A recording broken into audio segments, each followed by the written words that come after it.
A few years ago, the Heartbleed security bug caused applications, networks, and websites worldwide to leak sensitive data such as passwords and credit card numbers.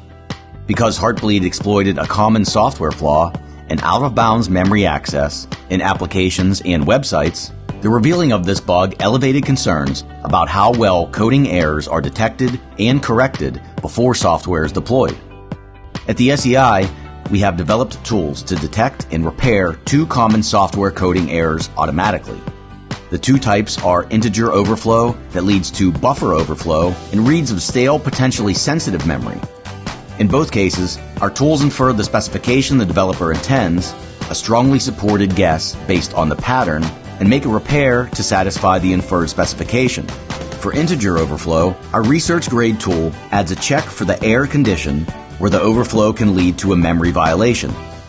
Our key inferred specification is that memory-related integer overflow is undesired and that comparisons potentially involving memory-related integer overflow should behave as if unlimited bit-width integers were used, as opposed to 16, 32, or 64-bit integers.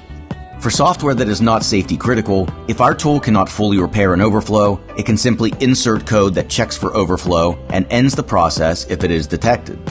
The second vulnerability we find and fix is due to invalid memory reads. Our tool uses heuristics to dynamically detect when the occurrence of a memory read falls outside the valid portion of a buffer.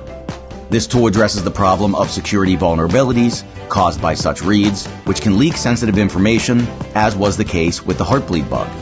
Our insight about how to automatically find and fix code errors due to integer overflows and out-of-bounds memory, building on SEI's CERT experience with code analysis and secure coding practices, produce tools for automated code repair that drastically reduces the cost and time needed to wring out pervasive vulnerabilities in software code. For opportunities to collaborate with the SEI, contact us at info@sei.cmu.edu. And to see all SEI research and capabilities, visit our website at the below URL.